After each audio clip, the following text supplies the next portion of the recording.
बिस्मिल्लाहिर्रहमानिर्रहीम। एक इमाम मस्जिद साहब रोज़गार के लिए बरतानिया के शहर लंदन शिफ्ट हुए तो रोज़ाना घर से मस्जिद जाने के लिए बस पर सवार होना उनका मामूल बन गया।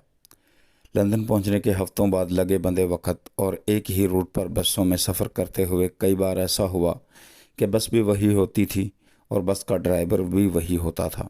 एक दिन क्या हुआ, ये इमाम साहब बस में सवार हुए, ड्राइवर को किराया दिया और बाकी के पैसे लेकर एक नशिस्त पर जाकर बैठ गए। ड्राइवर के दिए हुए बाकी के पैसे जेब में डालने से कबल देखे तो पता चला कि 20 पेनिस ज़्यादा आ गए हैं। इमाम साहब सोच में पड़ गए। फिर अपने आप से कहा कि ये बस 20 पेनिस वो उतरते हुए ड्राइवर को वापस कर देंगे क्योंकि ये उनका हक नहीं है। फिर एक सोच ये भी आई कि भूल जाओ, इन थोड़े से पैसों को, इतने थोड़े से पैसों की कौन परवाह करता है। ट्रांसपोर्ट कंपनी इन बसों की कमाई से लाखों पाउंड्स कमाती है। इन थोड़े से पैसों से उनकी कमाई में क्या फ़र्क पड़ जाएगा, और मैं इन पैसों को अल्लाह की तरफ से इनाम समझकर जेब में डाल लेता हूँ और चुप ही रहता हूँ। इसी कश्मकश में उतरते वक्त ईमानी सोच गालिब आ गई। बस इमाम साहब के मतलूबा स्टॉप पर रुकी तो इमाम साहब ने उतरने से पहले ड्राइवर को 20 पेनिस वापस करते हुए कहा, ये लीजिए 20 पेनिस, लगता है आपने गलती से मुझे ज़्यादा दे दिए थे। ड्राइवर ने 20 पेनिस वापस लेते हुए मुस्कुराकर इमाम साहब से पूछा, क्या आप इस इलाके की मस्जिद के नए इमाम मस्जिद हैं?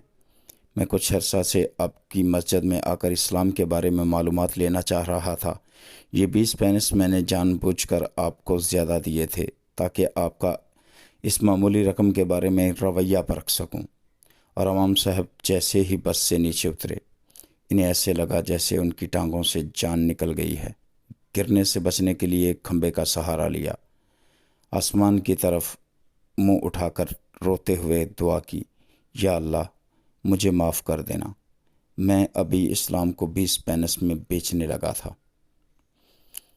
याद रखिए कि बाज़ औक़ात कुछ गैर मुस्लिम लोग सिर्फ़ कुरान और इस्लामी तालीमात पढ़कर इस्लाम के बारे में आगाही हासिल करने की कोशिश करते हैं, या कुछ गैर मुस्लिम लोग हम मुसलमानों के किरदार को देखकर इस्लाम का तसव्वुर बांधते हैं। याद रखिए, हम सबका किरदार और हमारा रहन सहन दूसरों के लिए एक अच्छी मिसाल होना चाहिए, और हमें चाहिए कि हमेशा आपस की मामलात में सच्चे और खरे साबित हों।